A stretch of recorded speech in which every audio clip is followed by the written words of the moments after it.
Family. तो आज हम लोग पढ़ने वाले हैं क्रॉप प्रोडक्शन एंड मैनेजमेंट का पार्ट नंबर 3। तो ये रिकॉल करना तो जरूरी है कि हमने पार्ट नंबर 1 में क्या पढ़ा था। हमने पार्ट नंबर 1 में सिलेक्शन ऑफ सीड्स को कैसे सिलेक्ट करते हैं या फिर कौन सी सीड्स सिलेक्ट करते हैं वो जाना था। सोइंग ऑफ सीड्स, सोइंग क्यों जरूरी है, क्या दिमाग में रखना होता है, सोइंग होता क्या है वो जाना था। इरिगेशन क्या होता है, क्यों जरूरी होता है वो जाना था। इरिगेशन के 2 टाइप्स पढ़े थे, ट्रेडिशनल और मॉडर्न, जिसमें हमने मॉडर्न इरिगेशन को डिटेल में पढ़ा था। और हमने लास्ट में वीडिंग एंड क्रॉप प्रोटेक्शन को हाफ कंप्लीट किया था।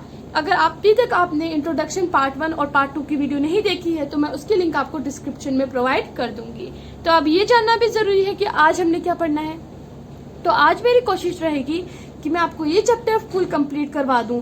मैं कोशिश करूंगी कि ये चैप्टर हमारा फुली कंप्लीट हो जाए। अगर ये चैप्टर फुली कंप्लीट हो गया तो मैं आपको डिस्क्रिप्शन में प्रैक्टिस शीट प्रोवाइड कर दूंगी। अगर आपको प्रैक्टिस शीट में कोई भी क्वेश्चन डिफिकल्ट लगा तो मुझे कमेंट करके जरूर बताना। मैं अगली वीडियो आपकी क्वेरीज पे लेकर आऊंगी। और अगर आपकी सारी प्रैक्टिस शीट ठीक हुई तो आप कमेंट सेक्शन में थम्स अप का साइन दे सकते हैं। आज हम पढ़ने वाले हैं weeding and crop protection. Weeding क्या होता है, हमने लास्ट वीडियो में जाना था। वीडिंग क्या होता है, वीड्स को रिमूव करना। वीड्स क्या होते थे, अनवांटेड प्लांट्स, उनको रिमूव करने के प्रोसेस को हम वीडिंग बोलते थे। अब वीडिंग हम 2 तरीकों से करते हैं, मैनुअल वीडिंग और वीडिसाइड से।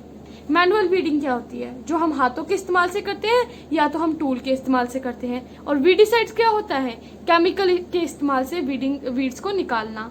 अब पहले मैनुअल वीडिंग पढ़ लेते हैं। मैनुअल वीडिंग में हम टूल्स कौन कौन से इस्तेमाल करते हैं, हैरो, ट्रोवल और हो। ये 3 टूल्स के नेम याद कर लेना, हैरो, ट्रोवल एंड हो। हम इनको इस्तेमाल करते हैं अपनी वीड को अपरूट करने के लिए। मतलब मेरा ये प्लांट है, अगर ये मेरा प्लांट है, इसकी साइड पे ये वीड उगी है तो मैं इसमें से कोई भी टूल ले लेती हूँ। मैं ले लेती हूँ ट्रोवल। ट्रोवल कुछ इस शेप का होता है, यस कुछ ऐसे ही पिज्जा टाइप की शेप का होता है। मैं ट्रोवल का इस्तेमाल से इसको अपरूट कर दूंगी, पूरा इसका प्लांट जो है निकाल लूंगी, इसे अपरूट कर दूंगी। ओके, आगे समझ। लेकिन इसकी कुछ डिसएडवांटेजेस क्या होती हैं कि ये बहुत ज़्यादा टाइम कंज्यूमिंग है, बहुत ज़्यादा टाइम लगता है इसमें।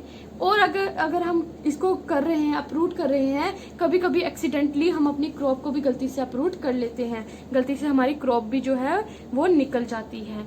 इसका ये भी डिसएडवांटेज है। और इसका एक और डिसएडवांटेज है, जो हम इम्प्लीमेंट यूज करते हैं, हैरो, ट्रोवल, हो, ये जो होते हैं किसके बने होते हैं, आयरन के बने होते हैं। आयरन के बने होते हैं तो इनको क्या चाहिए होती है, रेगुलर मेंटेनेंस क्यों चाहिए होती है मैम, क्योंकि अगर हम इसको रेगुलर मेंटेन नहीं करें तो आयरन की चीज पे रस्ट लग जाता है, ब्राउन हो जाता है उनका सर्फेस, रेडिश ब्राउन। ये आपने पढ़ा होगा साइंस में पिछले साल या फिर पिछले से पिछले साल भी। मैनुअल में हमने क्या पढ़ा, ये बाय हैंड होती है या फिर टूल के इस्तेमाल से होती है। एग्जाम्पल्स, हैरो, ट्रोवल, हो टूल के एग्जाम्पल हैं। इनको हम इस्तेमाल करते हैं अपनी वीड्स को अपरूट करने में। ये बहुत ज़्यादा टाइम कंज्यूमिंग है और कभी कभी गलती से एक्सीडेंटली हमसे क्रॉप जो है वो भी अपरूट हो जाती है। इम्प्लीमेंट्स इसमें जो यूज होते हैं, हैरो, ट्रोवल, हो, वो आयरन के बने होते हैं। उनको रेगुलर मेंटेनेंस चाहिए होती है। क्यों चाहिए होती है, क्योंकि उन पे रस्ट लग जाता है, जो क्या होता है, रेडिश ब्राउन कलर का होता है। आप अपने पापा या मम्मा से भी पूछना, मम्मा आयरन का रस्ट दिखाओ, या फिर आप गूगल पे भी सर्च कर सकते हैं। अब वीडिसाइड्स क्या होता है, वीडिसाइड्स एक केमिकल होते हैं। वीडिसाइड्स क्या होते हैं, केमिकल होते हैं। जैसे एग्जांपल ले लो, डेलापन भी एक वीडिसाइड है, सीजियाजीन भी एक वीडिसाइड है, मेटाक्लोर भी एक वीडिसाइड है। ये एग्जांपल है, ये आप लर्न कर सकते हैं या फिर आपकी बुक में जो दिया है आप वो भी लर्न कर सकते हैं। वीडिसाइड्स केमिकल के इस्तेमाल से जब हम वीड को निकालते हैं उसे हम वीडिसाइड बोलते हैं। वीडिंग से सही में तो उसे वीडिंग बोला जाता है, लेकिन हम केमिकल का इस्तेमाल करके जब वीड्स को निकालते हैं तब उसे वीडिसाइड्स बोला जाता है। यहाँ पर केमिकल कौन कौन से, डेलापन, सीजियाजीन और मेटाक्लोर, ये 3 एनिमल जो है हमारे केमिकल हैं। अब मैंने नीचे क्या लिखा है, एनिमल क्यों लिखा है मैम। अब एनिमल जैसे रैट होता है ना, वो हमारी क्रॉप को हार्म करता है, और अगर आप हमारा फार्मर चाहता है कि हमारी क्रॉप हार्म ना हो तो हम वीडिसाइड्स की जगह एक और चीज़ होती है पेस्टिसाइड्स, जो एनिमल को हार्म करती है, एनिमल को हमारी क्रॉप के पास नहीं आने देती, फार्मर वो भी यूज़ करता है। वीडिसाइड्स एंड पेस्टिसाइड 2 थिंग्स है जो फार्मर यूज़ कर सकता है अगर उसे अपनी क्रॉप को हार्म नहीं करना है। लेकिन इसकी भी कुछ डिसएडवांटेज हैं। अगर हम डायरेक्ट कॉन्टेक्ट रख लेते हैं इस केमिकल के साथ तो इससे हमारे फार्मर की हेल्थ हार्म हो सकती है। डायरेक्ट कांटेक्ट रखेंगे अगर हम केमिकल के साथ तो हमारी फार्मर की हेल्थ हार्म हो सकती है। और अगर सपोज ये मेरी क्रॉप है, इस पे फार्मर ने वीडिसाइड्स जो है स्प्रे किया हुआ है, तो मतलब इसके ऊपर वीडिसाइड स्प्रे हुआ आ रहा है मेरे पास किचन में। तो अगर मैं इसको ऐसे ही पका देती हूँ, मैं इसे ऐसे ही पका देती हूँ, प्लेट में परोस देती हूँ, तो इससे क्या होता है, घर में जितने मेंबर सारे के सारे ह्यूमन लाइफ ही हमारी हार्म होगी, है ना। इसलिए बोलते हैं खाने से पहले हमेशा हमें जो चीज़ खा रहे हैं उसको वॉश करना चाहिए, ताकि उसमें जो जितने भी केमिकल्स हैं, जितने भी माइक्रो ऑर्गेनिजम्स हैं वो डेड हो जाएं। तो अब हम बढ़ते हैं अपने नेक्स्ट थिंग की तरफ। अब हम स्टार्ट करते हैं हार्वेस्टिंग से। हार्वेस्टिंग क्या होता है, जब हमारी पूरी तरीके से क्रॉप उग चुकी है मतलब पूरा हमारा फल फ्रूट भी तैयार है, तो अब क्या होगा, अब हमारे क्रॉप को कट किया जाएगा और गैदर किया जाएगा। गैदर मतलब एक साथ लाना। अगर इतनी सारी फील्ड पे हमारी क्रॉप उगी है, इसको मैंने कट किया, तो एक ही जगह पे इसको जमा करके रखना, मतलब इसको फिर हम क्या बोलते हैं, गैदरिंग बोलते हैं। इसको हम गैदरिंग बोलते हैं, किसकी, क्रॉप्स की। इन्हें कट किया जाता है, फिर इन्हें गैदर किया जाता है। अब हार्वेस्टिंग कौन से टूल की मदद से होती है, कौन से टूल से हम इसे कट करते हैं, सिकल। टूल का नाम है सिकल, जो कि कुछ इस तरीके का दिखता है जैसे मैंने ड्रॉ किया है। और या तो हम सिकल से करते हैं, या तो आजकल मॉडर्न ज़माना आ चुका है, मशीनें हर एक चीज़ की हैं, या तो हम हार्वेस्टर मशीन से करते हैं। अब एक बार हमारी जो है ये कट चुकी है और गैदर भी हो चुकी है हमारी क्रॉप, तो अब क्या करना है, अब इसको ग्रेन्स को सेपरेट करना है, किससे, प्लांट से ग्रेन को सेपरेट करना है। इसके लिए 2 प्रोसेस होते हैं, विनोइंग एंड थ्रेशिंग। अब विनोइंग जो है वो क्या होता है कि हम सेपरेट करते हैं ग्रेन को शैफ्ट से by the blows of wind. Grain को सेपरेट करते हैं शैफ्ट से। पहले ग्रेन्स पे नहीं जाएंगे, पहले हम थ्रेशिंग पे चलते हैं। थ्रेशिंग में क्या किया हमने, पहले प्लांट से ग्रेन को सेपरेट किया, कैसे, हैंड बीटिंग से, हाथों से मार के हमने प्लांट से ग्रेन को सेपरेट किया। ये हम मैनुअली करते हैं, या तो थ्रेशिंग मशीन से भी करते हैं, थ्रेशर जिसे बोलते हैं। जब एक बार ग्रेन हमें मिल गया, फिर हमने क्या किया, फिर हमें ग्रेन को किससे सेपरेट करना था, शैफ क्या होती है, कभी कभी टाइनी कवरिंग्स रह जाती हैं सीड्स की, या तो टाइनी पीसेस रह जाते हैं लीव्स के, स्टेम्प्स के, उनसे सेपरेट करने के लिए हम किस प्रोसेस को यूज करते हैं, विनोइंग को। हम किससे सेपरेट किए, ग्रेन से। अब हमें क्या सेपरेट करना था, शैफ को। किससे, हम किस प्रोसेस से करते हैं, ब्लोज ऑफ विंड। ये किस तरीके से करते हैं, ब्लोज ऑफ विंड के तरीके से करते हैं। सेपरेशन ऑफ ग्रेन को सेपरेट किया हमने किससे, शैफ से। कैसे किया, ब्लोज ऑफ विंड की मदद से। किसकी मदद से, विंड मतलब हवा, तेज चलने वाली हवा की मदद से। अब जो है थ्रेशिंग जो है और हार्वेस्टिंग, ये साथ में भी एक मशीन कर देती है, जिस मशीन का नाम है कंबाइन हार्वेस्टर। जिस मशीन का नाम है कंबाइन हार्वेस्टर। अब हम रिवाइज कर लेते हैं। इधर हमने क्या पढ़ा, हार्वेस्टिंग क्या होता है, क्रॉप को कट कर लेना, फिर उसे गैदर कर लेना, फिर उसे जमा कर लेना एक जगह पर। किसकी मदद से होती है, सिकल टूल की मदद से, जो मैंने इधर ड्रॉ किया हुआ है, या तो मशीन की मदद से, जिसे हम हार्वेस्टर बोलते हैं। एक बार क्रॉप हमने गैदर कर ली, कट करके गैदर कर ली, फिर हमें अपने प्लांट में से ग्रेन को सेपरेट करना होता है। जो हम किसकी मदद से करते हैं, थ्रेशिंग की मदद से। थ्रेशिंग जो है हम या तो मैनुअली कर लेते हैं हाथों से, या तो थ्रेशर मशीन की मदद से करते हैं, जिसमें हम प्लांट से ग्रेन को सेपरेट कर लेते हैं, उनको हाथों से मार के। थ्रेशिंग और हार्वेस्टिंग जो है वो साथ में एक मशीन की मदद से हो जाती है, जिसे हम कंबाइन हार्वेस्टर बोलते हैं। फिर आता है विनोइंग क्या होता है, विनोइंग मतलब कि जो हमने ग्रेन इधर प्लांट से ले लिया, फिर उसमें हम सेपरेट करते हैं। उसे किससे सेपरेट करते हैं, शैफ से। शैफ क्या होती है, कभी सीड कवरिंग रह जाती है, लीव्स रह जाती है, स्टेम्प्स रह जाती है बीच में। ग्रेन को फिर शैफ से जो है हम सेपरेट करते हैं, कैसे, by the blows of wind की मदद से, हवा की मदद से। तो अब हम स्टार्ट करते हैं स्टोरेज। हमारे हार्वेस्टेड ग्रेन्स हैं, उन्हें हमें स्टोर करना चाहिए, उन्हें हमें स्टोर तो करना ही पड़ेगा, हमारे तक पहुंचने से पहले वो स्टोर होते हैं, ये तो हमें पता ही है। अब वो स्टोर होते हैं इतनी देर तक, तो वो बर्बाद होने, स्पॉइल होने से कैसे बच जाते हैं मैम, कैसे बच जाते हैं, क्यों बचते हैं, वो पॉइंट्स ये रहे। क्योंकि वो जो है ग्रेन्स और हमारा स्टोरेज एरिया जो होता है मॉइस्चर फ्री ऑफ मॉइस्चर होता है। हमारा स्टोरेज एरिया जो है वो क्लीन और ड्राई होना चाहिए। हमारे ग्रेन्स जो हैं वो सन ड्राई किए जाते हैं, धूप में रखे जाते हैं, फिर उनको तोला जाता है कितने किलो के हैं, फिर उन्हें गनी बैग्स में पैक किया जाता है। गनी बैग्स होती हैं, बोरियों में पैक किया जाता है, फिर उनको लार्ज क्वांटिटी में, बल्क होता है, लार्ज क्वांटिटी में जो है स्टोर किया जाता है। किधर स्टोर किया जाता है, हमारी ग्रेनरीज में और साइलोस में स्टोर किया जाता है। अभी तक की ओल्डेस्ट ग्रेनरी कौन सी है, जॉर्डन वैली में वो ग्रेनरी है, जो कि 9500 BCE पुरानी है। अब पेस्टिसाइड्स क्यों लिखा है मैम आपने ऊपर? इसलिए लिखा है कि कभी कभी जो हमारे स्टोरेज एरिया में जहाँ पर ग्रेन स्टोर होता है उधर पेस्ट आ जाते हैं तो अब वो तो रिस्क हो गया फार्मर के लिए, तो वो रिस्क फार्मर नहीं उठाते हैं। उधर पहले स्टोरेज एरिया में पेस्टिसाइड्स जो है वो स्प्रे किया जाता है। हमने पहले ही पढ़ा था पेस्टिसाइड्स क्या होते हैं, केमिकल जो पेस्ट को किल करते हैं। अब पीरियोडिक इंस्पेक्शन क्यों लिखा है मैंने नीचे? पीरियोडिक इंस्पेक्शन मतलब कि हमें महीने में या फिर हफ्ते में एक बार तो अपनी ग्रेनरी या फिर साइलोज जाकर देखना चाहिए कि हमारी ग्रेनरीज या फिर साइलोज में कोई नुकसान तो नहीं आया है। We should do that. और हमने क्या पढ़ा स्टोरेज में हमने पढ़ा कि हमारे तक पहुंचने से पहले हार्वेस्टेड ग्रेन्स जो हैं वो जो है ग्रेनरीज या फिर साइलोज में स्टोर की जाती हैं। तो वो स्पॉइल होने से कैसे बच जाती हैं? इसलिए बचती हैं क्योंकि ग्रेन्स और स्टोरेज एरिया दोनों मॉइस्चर फ्री होते हैं। स्टोरेज एरिया क्लीन और ड्राई होता है। ग्रेन को पहले धूप में रखा जाता है, सन ड्राई किया जाता है, उसे वेट किया जाता है कितने केजीज की है, फिर उन्हें गनी पैक्स में यानी कि बोरियों में पैक किया जाता है। फिर उनको लार्ज क्वान्टिटी, बल्क लिखते हैं ना, लार्ज क्वान्टिटी, बल्क मतलब लार्ज क्वांटिटी, फिर उन्हें लार्ज क्वांटिटी में स्टोर किया जाता है। स्टोर तो किया जाता है लेकिन किधर किया जाता है? ग्रेनरीज और साइलोज में स्टोर किया जाता है। अभी तक की ओल्डेस्ट ग्रेनरी किधर है? जॉर्डन वैली में, जो कि 9500 BC पुरानी है। और पेस्ट जो है वो ना आए हमारी ग्रेनरीज या फिर साइलोज में, उसके लिए हम पेस्टिसाइड्स पहले ही स्प्रे कर लेते हैं। और हमें पीरियोडिक इंस्पेक्शन भी रखनी चाहिए हमारी ग्रेनरीज और साइलोज की, ताकि हमें पता चले कि इसमें कोई नुकसान तो नहीं आया हमारी ग्रेनरीज और साइलोज में। अब हम स्टार्ट करते हैं इंक्रीजिंग क्रॉप यील्ड से।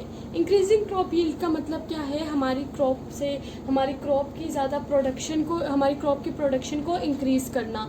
अब ये एग्रीकल्चर प्रैक्टिसेस को जब हम सिस्टमैटिकली कैरी आउट करेंगे तब हमारी क्रॉप यील्ड जो है सिस्टमैटिकली खुद ही जो है इंक्रीज हो जाएगी। लेकिन तब भी इसके 2 वेज मैं आप लोगों को बताऊंगी। फर्स्ट वे है मिक्स्ड कल्टीवेशन का। मिक्स्ड कल्टीवेशन का क्या मतलब हुआ? 2 या 2 से ज़्यादा different types of crop, different types, एक काइंड की नहीं है, अलग अलग टाइप्स की क्रॉप हैं, 2 या 2 से ज़्यादा। एक पर्टिकुलर फील्ड, एक ही फील्ड पे मैं 2 अलग अलग तरीके की क्रॉप को ग्रो कर रही हूँ। लेकिन हमें क्रॉप कैसे चूज करनी है? हमें वो 2 क्रॉप कैसे चूज करनी है कि एक क्रॉप की न्यूट्रिशन नीड जो है दूसरी क्रॉप फुलफिल करे, एक क्रॉप की न्यूट्रिशन नीड दूसरी क्रॉप फुलफिल करे। ऐसा आपको समझ नहीं आएगा। एग्जाम्पल लेते हैं। पहले एग्जाम्पल में मैंने लिग्यूमिनस प्लांट लिखा है। पहले जान लो कि लिग्यूमिनस प्लांट होता क्या है। लिग्यूमिनस प्लांट जो है ये ऐसा प्लांट है जिसके रूट नोड्यूल में नाइट्रोजन फिक्सिंग बैक्टीरिया प्रेजेंट होता है, जो नाइट्रोजन को नेचुरली फिक्स कर देता है हमारी सॉइल में, और इस प्रोसेस को हम नाइट्रोजन फिक्सेशन भी बोलते हैं। अब क्या लिया है? अब मैं यहाँ पर two different types of crop ले लेती हूँ, पी एंड वीट, जहाँ पर पी जो है मेरी लिग्यूमिनस प्लांट है और वीट जो है बहुत ज़्यादा नाइट्रोजन खाने वाली है ना। तो मैंने इस जगह पे क्या किया, बहुत ज़्यादा वीट उगा दिया। ये वाला सिंबल वीट का है, ये पी का है। वीट मैंने उगा दिए। डिफरेंट टाइप्स ऑफ बनाने, 2 या 2 से ज़्यादा डिफरेंट टाइप्स ऑफ क्रॉप को हमें लगाना है। तो मैंने यहाँ पर वीट और साथ में पी उगा दिया। इससे क्या हुआ? इससे मैंने कैसे क्रॉप चूज की है कि न्यूट्रिशन नीड एक क्रॉप की दूसरी क्रॉप फुलफिल कर रही है। कैसे फुलफिल कर रही है? वीट जो है बहुत ज़्यादा नाइट्रोजन ले रहा है, वहीं पर पी जो है हमारे को नाइट्रोजन देता भी जा रहा है। हमारी सॉइल की जो न्यूट्रिशन वैल्यू है बिल्कुल भी बिगड़ नहीं रही है। इसी को हम बोलते हैं मिक्स्ड कल्टीवेशन। वापस समझ लो, इंक्रीजिंग क्रॉप यील्ड क्या होता है? क्रॉप की प्रोडक्शन को बढ़ाना। अगर हम एग्रीकल्चर प्रैक्टिसेस को सिस्टमेटिकली कैरी आउट करेंगे तो हमारी जो है सिस्टमेटिकली खुद ही हमारी जो क्रॉप यील्ड है बढ़ती जाएगी। लेकिन तब भी 2 वेज होते हैं। फर्स्ट है मिक्स कल्टीवेशन, मतलब एक ही फील्ड पे 2 टाइप्स ऑफ क्रॉप साथ में उगा देना। किस तरीके से उगाना कि एक की नीड जो है दूसरी फुलफिल कर रही है। जैसे हमारी वीट की नीड जो है वो पी फुलफिल कर रही है। लिग्यूमिनस प्लांट का एग्जांपल लिए, जो कि नाइट्रोजन फिक्सिंग बैक्टीरिया अपनी रूट नोड्यूल में प्रेजेंट है उसकी, और जिससे ये हमारे को नेचुरली नाइट्रोजन देता है, उसे हम नाइट्रोजन फिक्सेशन प्रोसेस बोलते हैं। और हमने क्या किया, वीट के साथ पी को ग्रो कर लिया। अगर हमारे को वीट खाद लेता भी गया, नाइट्रोजन लेता भी गया सॉइल से, तब भी कोई फर्क हमारी सॉइल में नहीं पड़ेगा, क्योंकि पी वहीं पर हमारे को नाइट्रोजन देता जा रहा है। अब हम स्टार्ट करते हैं क्रॉप रोटेशन से। थोड़ा सा क्रॉप रोटेशन के बारे में सोचो। चलो क्रॉप तो पता है क्या होता है, क्रॉप को छोड़ दो, सिर्फ रोटेशन के बारे में सोचो। क्या हमने स्कूल में भी तो होती है रोटेशन हमारी डेस्क्स की। अगर फर्स्ट पे एक बच्चा एक दिन बैठा है तो वो एंड में जाएगा, फिर दूसरा एंड का बच्चा फर्स्ट पे आएगा। वैसे ही जो है इसमें भी रोटेशन ही है, इसमें भी हमारी, लेकिन स्टूडेंट्स की नहीं, क्रॉप की रोटेशन है। इसमें भी हम वही चीज़ करते हैं जो हम मिक्स्ड कल्टीवेशन में करते हैं, लेकिन थोड़े अलग तरीके से। इसमें हम दो डिसिमिलर क्रॉप, दो अलग टाइप, डिसिमिलर मतलब डिफरेंट टाइप्स, आप डिफरेंट भी लिख सकते हो, two different types of crop को हम ग्रो करते हैं एक ही फील्ड पे, सेम फील्ड पे मैं दो अलग अलग तरीके की क्रॉप को ग्रो करती हूँ, लेकिन वन आफ्टर अनदर। पहले एक को ग्रो करूंगी, फिर दूसरी को ग्रो करूंगी, साथ में नहीं करूंगी एक को फिर दूसरी को। लेकिन मिक्स्ड कल्टीवेशन में हमने साथ में ग्रो किया था, इसमें हम साथ में नहीं, एक पहले करेंगे फिर दूसरी। इसमें भी हम वीट और पी का ही एग्जाम्पल ले रहे हैं। वीट जो कि बहुत ज़्यादा नाइट्रोजन खाती है, पी जो कि नाइट्रोजन हमें पहुँचाती है क्योंकि वो लिग्यूमिनस प्लांट है। लिग्यूमिनस LEG, मैं हाफ लिख रही हूँ, लिग्यूमिनस प्लांट, क्योंकि ये लिग्यूमिनस प्लांट है। जैसे मेरी एक फील्ड है, इस पे पहले मैंने वीट को ग्रो किया। मैंने ये जो है डार्क ब्लैक कलर का, ये वीट के लिए है सिंबल, और ये ट्रायंगल वाला पी के लिए है। पहले मैंने वीट को ग्रो किया, पूरी फील्ड पे मैंने वीट को ग्रो किया। वन आफ्टर अनदर करना, इसलिए पहले मैं वीट को ही सिर्फ ग्रो करूँगी। वीट को ग्रो किया मैंने से इस फील्ड में, फिर इसका क्या हो गया, इसका नाइट्रोजन कम हो गया क्योंकि वीट ने बहुत ज़्यादा नाइट्रोजन ले लिया। फिर मैंने इसी सेम फील्ड में, जब मैंने इसी सेम फील्ड पे फिर इसके वीट के बाद क्या लगाया, मैंने पी लगाया। ट्रायंगल किसके लिए था, पी। तो जो इसका नाइट्रोजन गया था, जो इसका नाइट्रोजन डिक्रीज हुआ था, वो मैंने पी लगा के नाइट्रोजन इंक्रीज भी कर दिया। इसकी सोइल को कोई फर्क नहीं पड़ा, इसकी सोइल को कोई फर्क नहीं पड़ा। क्या समझ आए क्रॉप रोटेशन से? रोटेशन मैंने बोला कि रोटेशन के बारे में थोड़ा सोचो। हमने स्कूल रोटेशन से कंपेयर किया कि स्टूडेंट लास्ट वाला फर्स्ट पे आता है, फर्स्ट वाला लास्ट पे जाता है। वैसे ही क्रॉप रोटेशन है, इसमें स्टूडेंट्स की नहीं क्रॉप की रोटेशन होती थी। इसमें हम दो डिसिमिलर मतलब डिफरेंट टाइप्स ऑफ क्रॉप को ग्रो करते हैं एक ही फील्ड पे, पूरा हमारे रोटेशन की तरह है। लेकिन एक चीज़ अलग है, क्या मैम? हम तो ग्रो भी कर रहे हैं सेम फील्ड पे, लेकिन एक चीज़ ये अलग है कि वन आफ्टर अनदर, इसमें पहले एक को करते हैं फिर दूसरी क्रॉप को ग्रो करते हैं, उसमें हम दोनों को साथ में ग्रो करते हैं। ठीक है, अब हमने एग्जांपल लिया वीट और पी का, जो हमने पहले लिया था वही हमने बाद में भी लिया। वीट यहाँ पर जो है, वीट में जो है नाइट्रोजन बहुत ज़्यादा खाती है। पी जो कि लिग्यूमिनस प्लांट नाइट्रोजन देती है सॉइल को, क्योंकि इसके पास नाइट्रोजन फिक्सिंग बैक्टीरिया है। प्रोसेस को नाइट्रोजन फिक्सेशन बोलते हैं। जब मैंने एक फील्ड पे पहले वीट को उगाया, उसके नाइट्रोजन का लेवल कम हो गया, लेकिन फिर मैंने उसी फील्ड पे पी को उगाया तो उसका नाइट्रोजन लेवल बिल्कुल बराबर हो गया जितना उसका पहले था। अब हम स्टार्ट करते हैं फूड फ्रॉम एनिमल से। So food from animals. अब हम different types of food items हमें एनिमल से भी मिलते हैं। सब कुछ प्लांट से ही नहीं, कुछ आइटम्स हमें एनिमल से भी मिलते हैं। अब एनिमल से कैसे मिलते हैं? एनिमल से तो हमें पता है क्या क्या चीज़ें मिलती है। मिल्क मिलता है, किससे मिलता है? काऊ से मिलता है, बफेलो से मिलता है, गोट से मिलता है। और डेयरी प्रोडक्ट्स बनते हैं मिल्क से क्या बनता है? पनीर, बटर, चीज़, बहुत सारी चीज़ें बनती हैं। मीट वहीं पर हमें गोट और चिकन से मिलता है।